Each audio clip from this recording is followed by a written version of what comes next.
Muito provavelmente todos nós conhecemos o credo apostólico.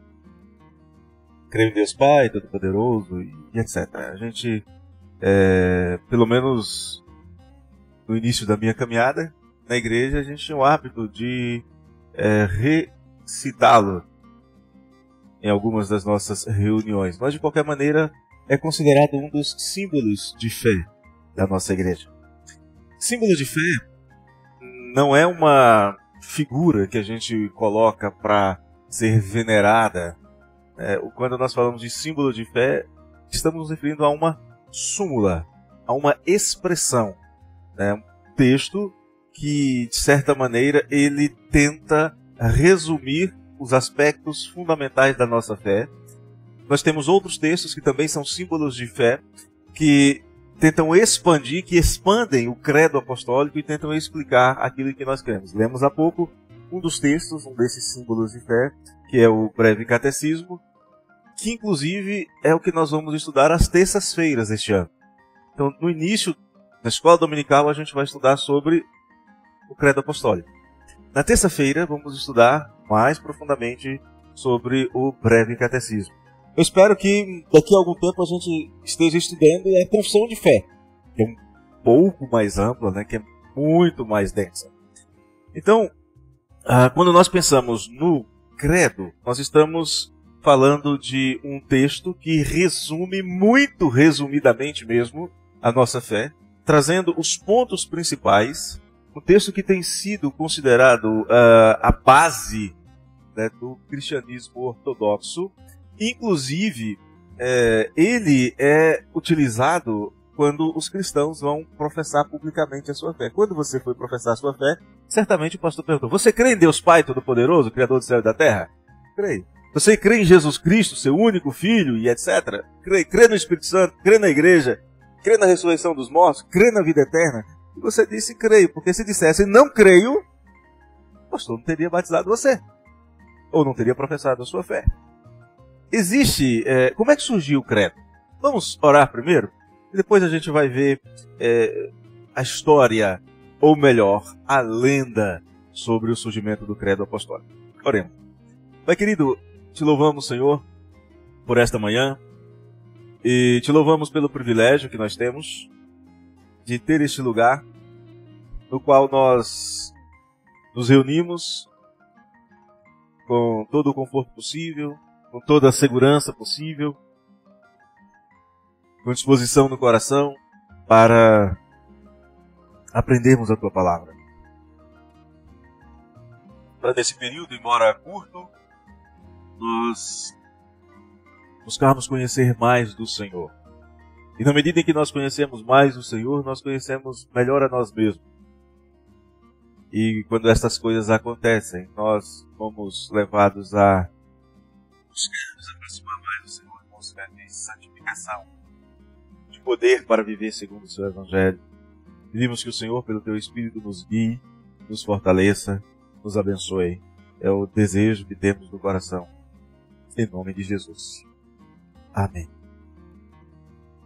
Há uma lenda que circulou durante praticamente toda a Idade Média, que o credo apostólico tinha esse nome porque teria sido criado pelos apóstolos. A lenda é mais ou menos a seguinte: os apóstolos estavam reunidos antes deles se dispersarem, naquele período entre aquela perseguição de Paulo, com a morte de Estevão, quando os cristãos saem de Jerusalém e vão por toda parte pregando o Evangelho. A Bíblia diz que os apóstolos, entretanto, permaneceram em Jerusalém. E nesse período em que eles permaneceram em Jerusalém, eles reunidos, conversando, começam então a dizer aquilo em que creem. E aí um dos apóstolos, Pedro, começa dizendo: eu creio em Deus Pai Todo-Poderoso, Criador dos céus e da terra. André, o irmão de Pedro, continuou: e em Jesus Cristo, seu único Filho, nosso Senhor. Tiago, filho de Zebedeu, continua: que foi concebido pelo poder do Espírito Santo, nasceu da Virgem Maria. João, o irmão de Tiago, prossegue dizendo: padeceu sob Pôncio Pilatos, foi crucificado, morto e sepultado. E Tomé, completa. Desceu à mansão dos mortos, ao terceiro dia ressuscitou dos mortos. Tiago, filho de Alfeu, declarou: subiu ao céu, está sentado à direita de Deus Pai Todo-Poderoso. Filipe dá sua contribuição, dizendo: de onde há de vir a julgar os vivos e os mortos? Bartolomeu afirmou: creio no Espírito Santo.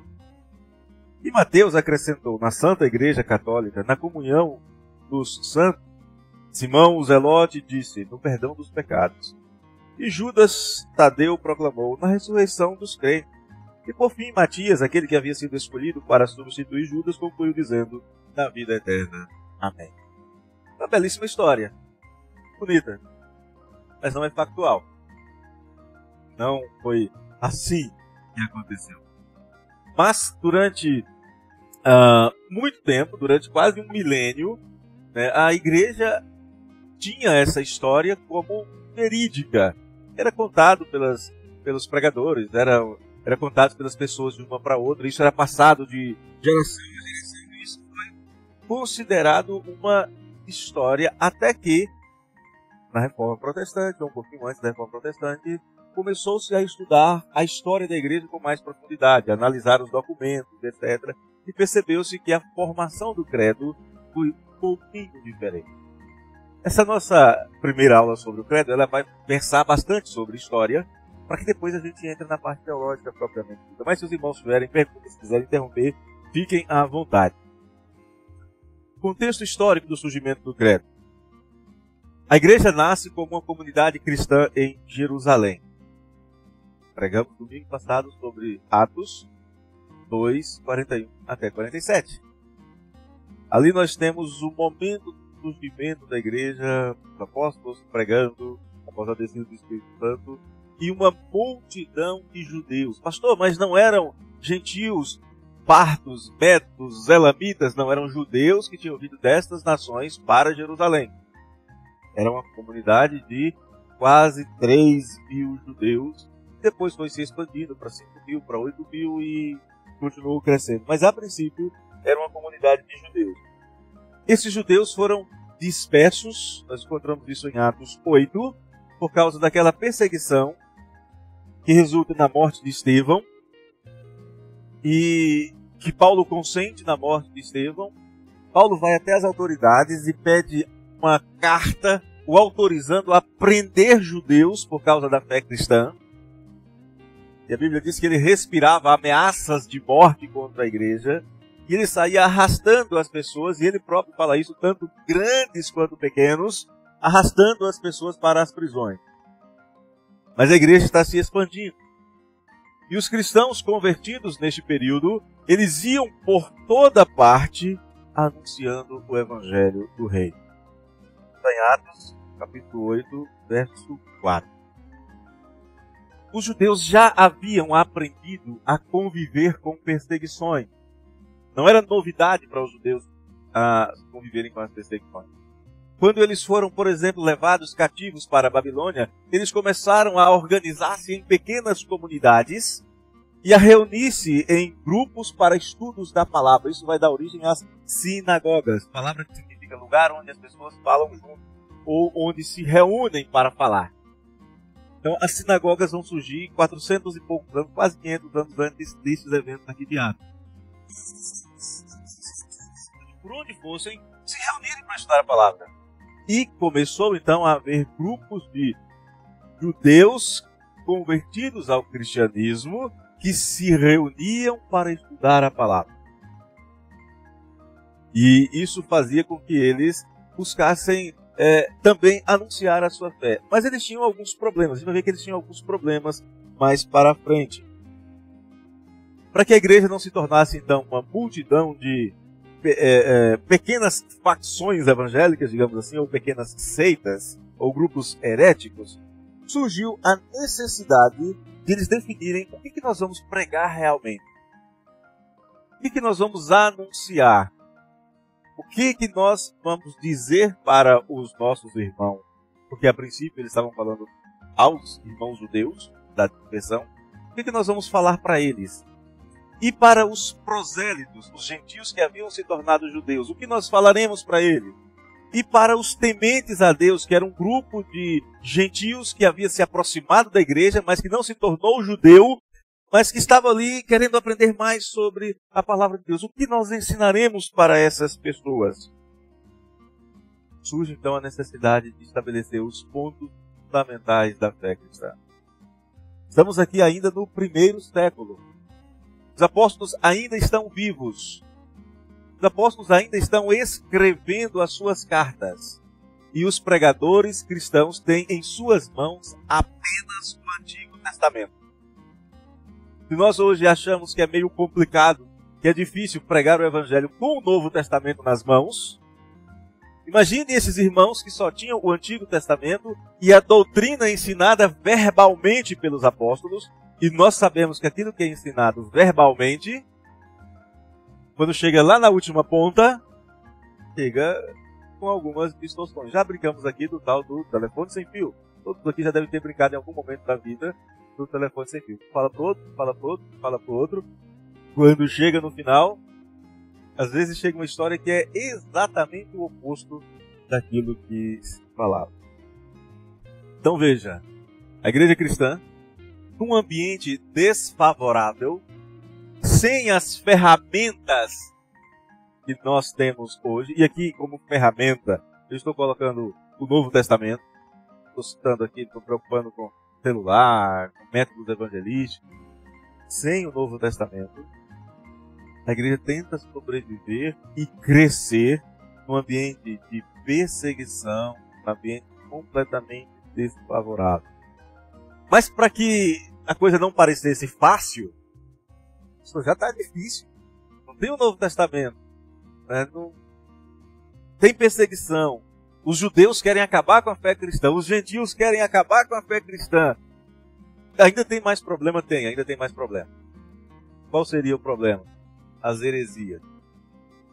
Os grupos dentro da própria igreja que tinham a sua própria interpretação da Bíblia, distorcendo o verdadeiro ensino bíblico e o ensino apostólico. Havia, por exemplo, grupos dentro do cristianismo. Você vê isso, por exemplo, na carta que Paulo escreve aos Coríntios. Um grupo que negava a encarnação de Jesus.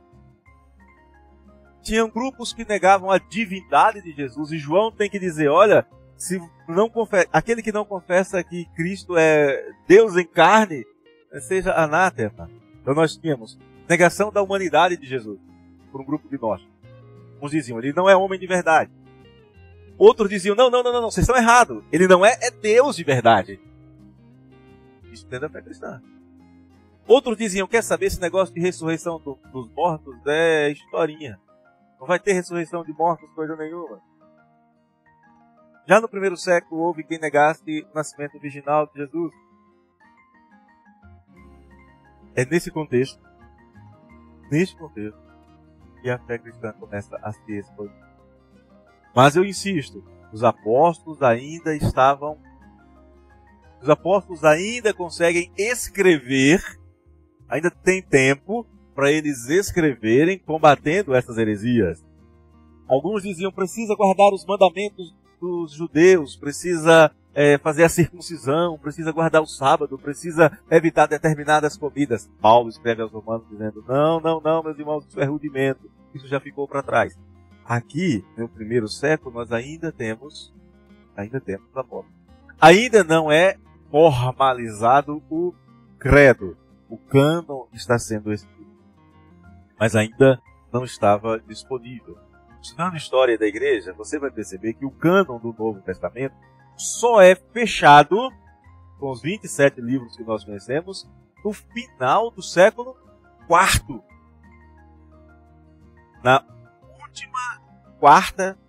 Nos últimos 25 anos do século IV. Então, é um período complicado. Muitas diversidades de crenças, muitas diversidades de práticas, muitos erros litúrgicos. Não tinha combinado com o Tiago, com o Bambam, mas ele leu aqui um texto em que um apóstolo comete um erro litúrgico. Quando ele se prostra diante do anjo.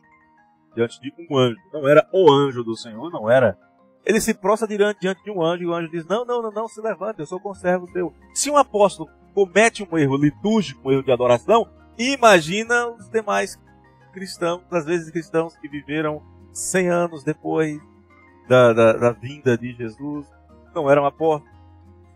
Essa é a grande, digamos assim, o ambiente no qual o credo começa a se formar. Quando é que o credo começa a ser definido? Eu creio, ainda no século I, vão surgir as primeiras confissões. Um exemplo, o eunuco, lá em Atos 8, 37, ele diz, eu creio que Jesus Cristo é o Filho de Deus. E ele diz então para Filipe, e temos aqui água também, quem pede que eu seja batizado? Aí, a resposta de Filipe, quem se lembra? É lícito em crer. Ele então é batizado. Começa ali a necessidade de fazer uma confissão de fé. Mais tarde, um pouco mais tarde, os líderes das igrejas começam a fazer perguntas às pessoas que estão se integrando à igreja sobre aquilo em que elas creem. O catecumenato, o discipulado, podia ser instantâneo, podia ser muito rápido, como foi o de Filipe, como foi do eunuco, como foi o de Lídia, né, como foi o do carcereiro lá em Filipos. Mas já no final do primeiro século, esse processo de discipulado, em algumas regiões, chegava a durar 2 anos. Catecumenato. Quando chegava no final, a pessoa chegava diante da igreja e dizia, eu creio assim, assim, assim, assim, assim. Fazia uma exposição daquilo que criam e eram então recebidos como membros da igreja. Mas o fato é que desde o princípio, os novos convertidos precisavam crer em coisas muito básicas. Em Deus, o Criador. Em Jesus, o Salvador. No Espírito, o Vivificador. Na igreja, onde a comunhão dos santos era exercida. Mais tarde, a ideia de igreja virou uma instituição, mas aqui não é o caso ainda. E precisavam crer na ressurreição dos mortos e na vida eterna. Esse é o núcleo em torno do qual vai se formando hoje como credo apostólico. Então vocês vejam aqui, não existe a bela história dos apóstolos reunidos elaborando um credo. Alguma pergunta ou algum comentário até aqui? Existem registros históricos a respeito do credo apostólico. Ele não nasce em um evento, ele não nasce da cabeça de alguém, ele também não foi escrito numa reunião em um concílio. A igreja se reuniu e falou assim, vamos aqui chamar os principais pastores das principais igrejas e vamos fazer uma conferência, e nessa conferência a gente estabelece o que a igreja deve pensar. Não. Foi um processo gradual. Inclusive o desenvolvimento da própria teologia da igreja foi gradual. Nós não tivemos lá no primeiro século obras teológicas, no segundo século grandes obras teológicas. Isso não existia e não era preocupação da igreja. Isso vai acontecer depois. Mas a igreja tinha adversários dentro da filosofia. E a filosofia, por exemplo, dizia que a matéria era uma coisa ruim. Se a matéria era uma coisa ruim, eles acreditavam que a matéria era o tempo, era a prisão do espírito. Como é que pode o Deus se fazer matéria? Então a filosofia negava a encarnação do Verbo. E aí os escritores bíblicos e os escritores teológicos dizem, não, o Verbo se fez carne. João escreve sobre isso exaustivamente no seu Evangelho e nas suas cartas. Inclusive ele disse que é uma das provas de fé a pessoa dizer que crê que o Verbo se fez carne. Confessar que o Cristo é Deus em carne.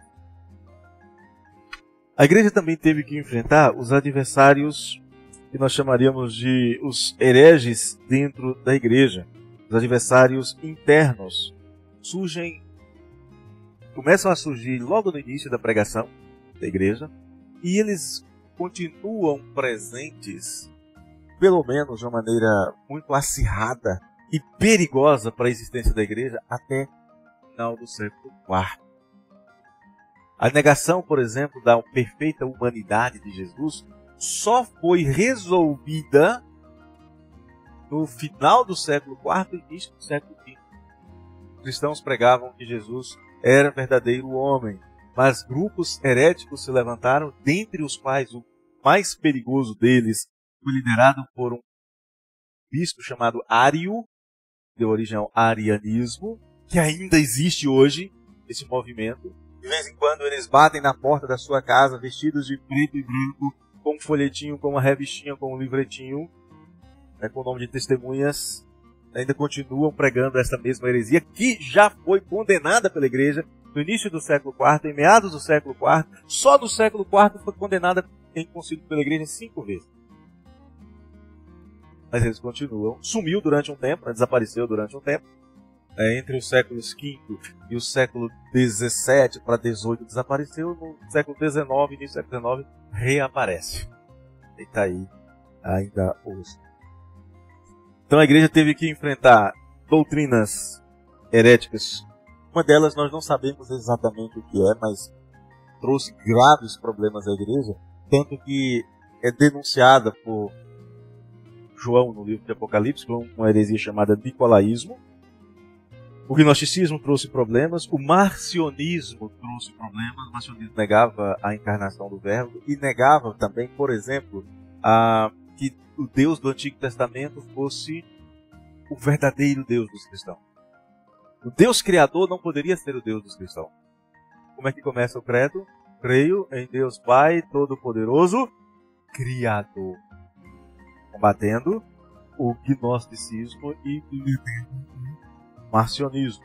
Marcião, ele disse que deveríamos jogar todo o Antigo Testamento fora, deveríamos jogar todos os evangelhos fora, com exceção de algumas partes de Lucas. E por que Lucas? Porque Lucas não era judeu. Algumas das cartas de Paulo, aquelas cartas que ele escreveu a Tito, a Timóteo e a Filemão também deveriam ser rejeitadas. E ainda assim, picotando, tirando algumas coisas para ficar do jeito dele. Então a sua Bíblia tinha um pedaço do Evangelho e 10 cartas. Mas mesmo assim mutiladas, né? Faltando alguns pedaços. Mas a igreja vai dizer, não, Marcião está errado. Nós cremos em Deus Pai, Todo-Poderoso, Criador dos céus e da terra. Então essas heresias que foram surgindo, elas foram combatidas pela igreja com o ensino bíblico, mostrando o que a Bíblia ensinava. E alguns líderes da igreja, né, isso é muito comum e acontece ainda hoje, há líderes da igreja que se limitam à pregação. E alguns são chamados para escrever, para refletir sobre o assunto. E alguns líderes da igreja nesse período começaram a escrever. Começaram a falar sobre a necessidade de colocar em prática Judas, capítulo 1, verso 3. Dê uma olhada em Judas, capítulo 1, verso 3. E este é um desafio que muitos líderes cristãos, né, eles aceitaram e incorporaram à sua prática, à sua vida, não abriram mão disso, e eu acredito que é um desafio que permanece para a igreja do século 21. E não apenas para os líderes, para todos os cristãos. O que nos diz Judas 1, 3, ou simplesmente Judas 3, que é um capítulo só? Amados, quando empregava toda a diligência em escrever-vos acerca da nossa comum salvação, foi que me senti obrigado a corresponder-me convosco, exortando-vos a batalhar diligentemente pela fé que uma vez por todas foi entregue aos santos. Judas tinha interesse de escrever sobre um assunto.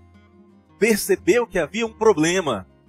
Ele escreve à igreja então, dizendo, olha, eu queria falar sobre isso aqui. Mas agora, nesse momento, a urgência é esta. Vamos batalhar pela fé que uma vez por todas foi entregue aos santos. E a igreja fez isso. Algum tempo depois de Judas, vai nascer um homem chamado Irineu, na cidade de Lyon. Irineu, aliás, ele nasce em Esmirna, mas ele passa a maior parte da sua vida em Lyon como bispo, como pastor. E ele considerava necessário que a igreja, ele defendia que a igreja tivesse uma regra que fosse defendida juntamente por todos os grupos cristãos em todos os lugares. Ele vai, então, dizer o seguinte, A igreja, embora espalhada por todo o mundo, até os confins da terra, recebeu dos apóstolos e dos seus discípulos a fé. Ele particulariza a fé. Está dizendo assim, é esta aqui. Com esta pregação, de novo ele particulariza, e esta fé, mais uma vez ele particulariza, recebidas da igreja, embora dispersa por todo o mundo, é guardada com cuidado, como se ela habitasse numa só casa. Ele está dizendo o seguinte, onde quer que a igreja esteja, ela tem que ter uma mesma fé, mesma doutrina, como se estivesse todo mundo reunido no mesmo lugar. Então, aqui ele já está defendendo, e provavelmente já circulavam pequenos resumos, ele está defendendo que a igreja tivesse uma única fé que fosse os cristãos. Isso vai dar origem, pouco tempo depois, ao que ficou conhecido como o símbolo romano. Não tem nada a ver com a igreja de hoje, mas é um documento que foi encontrado e era usado pela igreja em Roma, pela igreja cristã em Roma. Então, como foi encontrado lá, ficou conhecido como símbolo romano. Um dos defensores da fé apostólica, Atanásio, ele chega a ser expulso do Império Romano algumas vezes por defender a fé cristã. Mas no final vai prevalecer, lá por volta do final do século IV, a ideia de que Cristo é de fato Deus em carne prevalece. Por causa de algumas questões que ficaram pendentes, convoca-se um outro concílio em Constantinopla, que vai dar origem a um outro credo, ou a um credo mais desenvolvido, ficou conhecido como credo niceno-constantinopolitano. São credos mais elaborados, mais teológicos, mas mais simples, mais básico, e nem por isso incompleto, é o credo apostólico, e é ele que nós vamos estudar. O credo apostólico, se você der uma olhada, ele começa assim, eu creio, e aí vai falar sobre Deus o Pai. Então é a primeira seção do credo. A gente vai estudar isso com muito devagar, com muito detalhe. Depois tem uma segunda seção. Eu creio em Jesus Cristo. Eu creio em Deus Pai, é a primeira seção. Eu creio em Jesus Cristo, é a segunda seção. Depois eu creio no Espírito Santo, é a terceira seção. E junto com o Espírito Santo tem as demais coisas. Vai falar sobre a igreja, sobre a ressurreição dos mortos, etc. Então, basicamente, o credo está dividido em 3 partes. E fica até fácil para a gente lembrar, né? É o Pai, o Filho e o Espírito Santo. É uma estrutura trinitária. Primeira parte do credo, crer em Deus Pai, afirma a crença em Deus como Criador do céu e da terra. A primeira parte enfatiza a soberania de Deus, o poder de Deus na criação. Remete, obviamente, a Gênesis 1 e a vários outros textos. Mas a ideia é que eles estão dizendo, nós não somos uma religião nova. Nós não surgimos do vácuo. Nós cremos exatamente como criam os nossos antepassados. Nós cremos como criam os judeus do Antigo Testamento. Eles criam em Deus, o Pai da nação de Israel, o Todo-Poderoso, o Criador e sustentador de todas as coisas. E o cristianismo vem e diz, é assim que nós cremos. Respondendo ao gnosticismo, respondendo ao marcionismo, que eram heresias que negavam qualquer valor à matéria. A segunda parte, a fé no Filho de Deus. É a maior parte do credo, na verdade. Cerca de 50% do credo são definições a respeito de Jesus Cristo. Começa em quem Ele é, na eternidade, o Filho de Deus, e termina na eternidade, quando fala que Ele é o Deus glorificado. Então, ao falar sobre Jesus, eles vão falar da sua concepção virginal, por obra do Espírito Santo, de acordo com Lucas. Eles fazem questão de dizer que ele foi concebido de uma virgem e dão o nome desta virgem, para que não seja uma coisa abstrata, mas eles vão pegar um ponto histórico. Olha, ele foi concebido de uma virgem chamada Maria. Depois eles vão falar do sofrimento de Jesus, seu padecimento. E, de novo, eles localizam historicamente a vida de Jesus, que padeceu sob Pôncio Pilato. Era possível pegar os anais lá em Roma, os documentos que nomeavam os governadores de cada província, e saber que Pilatos governou na Judéia durante do ano tal ao ano tal. E aí os cristãos dizem que foi neste período que Jesus padeceu. Algo histórico, não é uma coisa inventada, não é uma coisa do vácuo. Foi crucificado, que era uma prática, a crucificação, como aconteceu com Jesus, era uma prática romana, não era uma prática dos judeus. Os judeus preferiam apedrejar, era uma prática dos romanos. Foi apedrejado, foi morto e foi sepultado. Aí continua trazendo as questões de fé. Desceu à sepultura ou ao Hades. Nós vamos trabalhar isso aqui com bastante cuidado. Algumas traduções dizem desceu ao inferno. Fala sobre a sua ressurreição ao terceiro dia. Fala que ele ascendeu aos céus. E fala do seu retorno glorioso para o lugar. Ou seja, começa a história de Jesus falando dele como Filho eterno de Deus. Eu creio em Jesus Cristo, Deus Filho. E vai terminar falando que crê em Jesus como regente de toda a criação. Como rei dos reis. Por que tem tanta coisa sobre Jesus e menos coisas sobre o Pai e menos sobre o Espírito? Porque o credo foi escrito no período em que havia muitas heresias circulando sobre a pessoa de Jesus. Não se questionava tanto sobre o Espírito Santo. E também, embora houvesse algumas questões sobre o ser de Deus, o Pai, elas foram definidas muito rapidamente.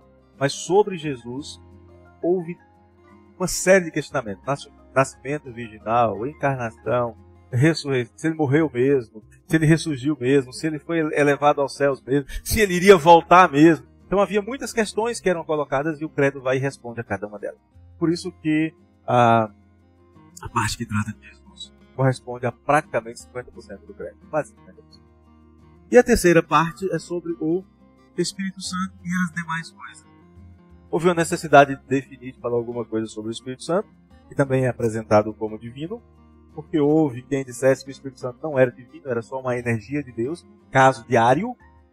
Ário não acreditava no Espírito Santo como uma pessoa, mas a igreja vai dizer, não, nós cremos no Espírito Santo, e vai falar sobre a igreja. E vai falar sobre a igreja com duas características, santidade e catolicidade. Futuramente a gente fala mais sobre isso, mas essas duas palavras, elas não têm o sentido que é do senso comum, que circula na nossa cultura. Quando se fala de santidade, não está falando de ausência de pecado. Está falando de separada para Deus. Deus separou para si um povo. Este povo é santo? É. Este povo é santificado por Deus? É. Este povo é sem pecado? Ainda não. Aqui. Mas aos olhos de Deus na eternidade já é.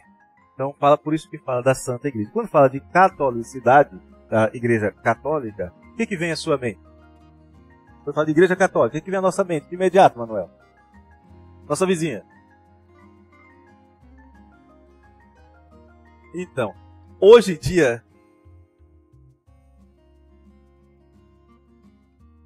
veja só, qual é o problema? No início do século, até os anos 70, houve uma mudança na tradução. Falava-se antes dos anos... Normalmente falava da Igreja Católica. Mas aí houve um problema. Bom, a Igreja Católica tem uma denominação. Mudou-se. Vamos falar da Igreja Universal. Aí surgiu outra denominação. Se colocar mundial, vai acontecer a mesma coisa. A ideia de católica aqui não tem nada a ver com uma denominação.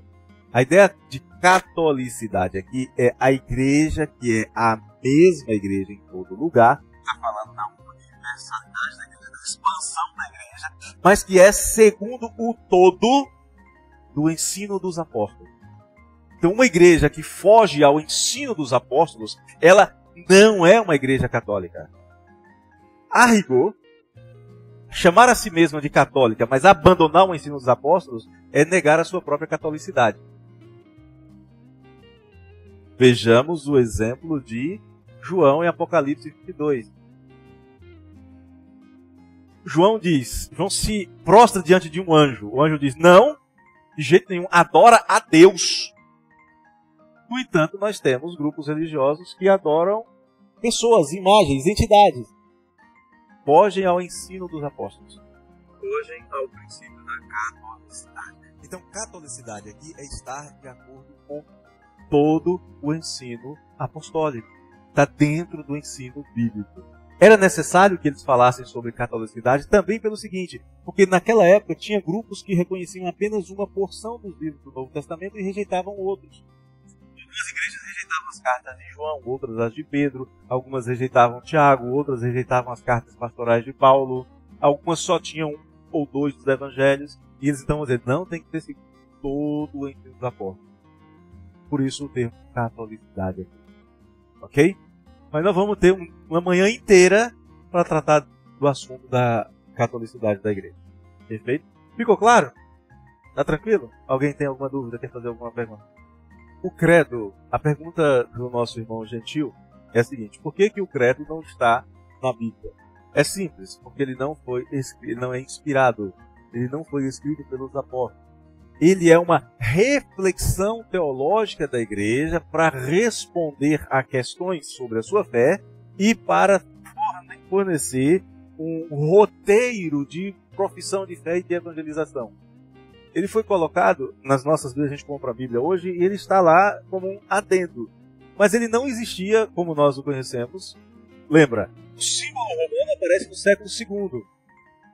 O credo só se consolida no século III. Então, como ele não foi escrito por autores inspirados, ele não está na Bíblia. É a mesma coisa que os nossos inários que aparecem lá no fim da Bíblia. Eles não são inspirados. Inclusive, quando a gente olha alguns livros ali, diz, opa, tem que trocar alguma coisa aqui que não está muito certa. Né? Eu até tenho já fiz algumas observações sobre o nosso. Então, veja, essa defesa do Pai, do Filho, aí agora vem falar do Espírito, da Igreja como santa e católica, vai falar da unidade cristã, do perdão dos pecados e do resultado final da vida cristã, que é a vida eterna. Então o credo começa com a criação, termina com a consumação. Começa com Deus Pai criando todas as coisas e termina com o Deus, o Espírito Santo, conduzindo a igreja ao Pai para que ela possa usufruir das bênçãos da eternidade. Então o credo não deixa nada de fora, embora de uma maneira extremamente resumida. Bom? Pastor, eu quero saber mais sobre o credo, eu quero aprender muito mais sobre o credo. Tranquilo. Obras de teologia não faltam que seguem a estrutura do credo. Você pode, por exemplo, ter as Institutas de Calvino. 4 livros assim, dessa estrutura, tranquilo, se divirta. Né?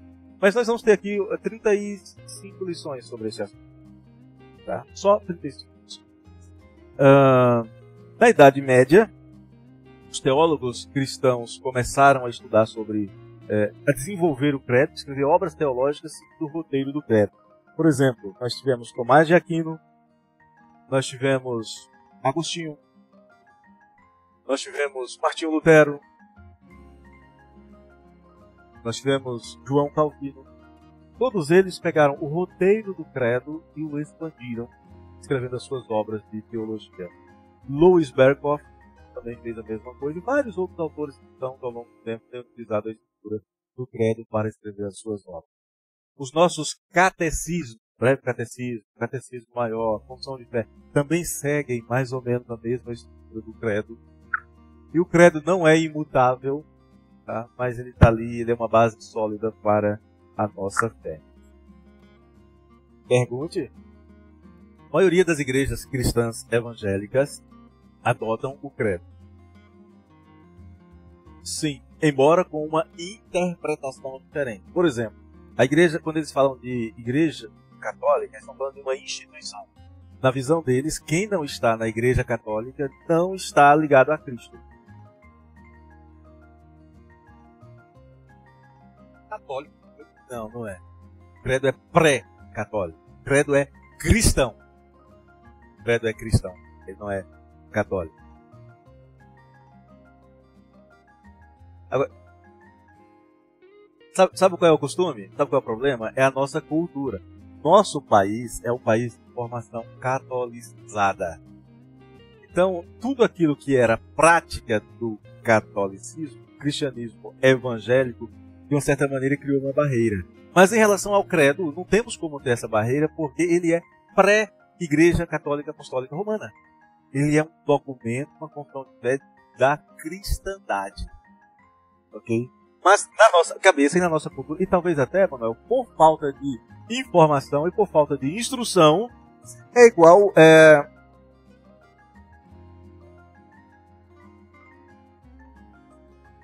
Eu já vi gente dizer que recitar o Pai Nosso ou que ler o Pai Nosso na igreja era coisa de... E não é, é bíblico. É bíblico. Então nós não temos problema nenhum com o credo, é um documento cristão. É um documento que expressa com bastante propriedade a nossa fé. Não precisamos ter receio com o credo. Precisamos compreendê-lo. Por exemplo, em 2 pontos que eu focalizei aqui, santidade e catolicidade. Se a gente compreende isso, a gente não precisa destraduzir a palavra católicos para chamar de universal, para chamar de mundial, para chamar de cosmológica. Vai que de repente alguém cria a igreja cosmológica por aí, e a gente fica do mesmo jeito, fica sambando, trocando palavras, quando a palavra grega original é suficiente para nós. Perfeito? Os reformadores, para que a gente tenha uma ideia, os reformadores no século XVI, lutando para se libertarem da igreja romana, inclusive correndo o risco de serem lançados numa fogueira por causa disso, eles não abriram mão do credo. Pelo contrário, eles estudaram e como é que eu diria? Eles divulgaram ainda mais o credo. Lutero, ele escreve o catecismo. E a base do catecismo luterano é o credo. O sistematizador da reforma protestante, o primeiro grande teólogo do período reformado, João Calvino. O que ele faz? Ele escreve uma obra que é a obra magna da reforma protestante, chamada As Institutas da Religião Cristã. E qual é a estrutura das institutas? Deus o Pai, Deus o Filho, Deus o Espírito Santo, a Igreja e as últimas coisas. O credo. E depois deles, outros também têm feito isso. Então, para a gente concluir, o credo era necessário. Não tínhamos o cânon, no Novo Testamento. A gente não podia recorrer aos Escritos de Paulo. A igreja não podia recorrer aos Evangelhos, às declarações de Jesus, apenas de memória e circulando, falando para o outro. Isso estava dando origem a problemas. Tá? Então a igreja não tinha um cânon. A igreja não tinha nenhuma obra de teologia, nenhum manual, nenhuma 4 leis espirituais, tinha nada. Além tinha um testemunho apostólico, claro, e era eficiente, mas um falava para o outro, e falava para o outro, e falava para o terceiro. A igreja veio e diz, não espera, vamos pelo menos definir aqui o básico da evangelização. Vamos definir aqui o básico para que alguém possa ser recebido como membro da igreja. Então ele tinha essa necessidade, definir a fé da igreja. Padrão mínimo de uniformidade num período em que havia gente como Marcião. E Marcião foi um terrível desafio para a igreja. Alguns chegam a calcular que Marcião chegou a fundar igrejas em mais de 200 cidades. Com a ideia de que Jesus Cristo não era o Filho de Deus, não era Deus feito carne. Então era preciso ter um padrão mínimo de uniformidade. Também era necessário, né, que esse padrão mínimo servisse para que, imagine um membro da igreja, eu quero anunciar a salvação para alguém. Eu começo onde? Qual é o roteiro mental que eu tenho? Olha, vou começar falando sobre a vida eterna.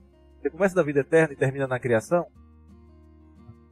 Temos um roteiro. Começamos na criação, terminamos na vida eterna. Começamos na criação, na redenção, na salvação, na glorificação e na eternidade. É o roteiro do credo. É necessário. Ele é útil, continua sendo útil. Por meio dele fica fácil para mim e para você, crente, fazer o que Pedro fala. Vamos ver mais um texto bíblico, 1 de Pedro 3,15.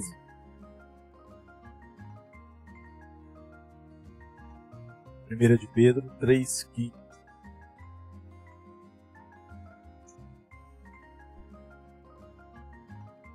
Leamos. Antes, santificai a Cristo como Senhor em vosso coração, estando sempre preparados para responder a todo aquele que vos pedir razão da esperança que há em vós.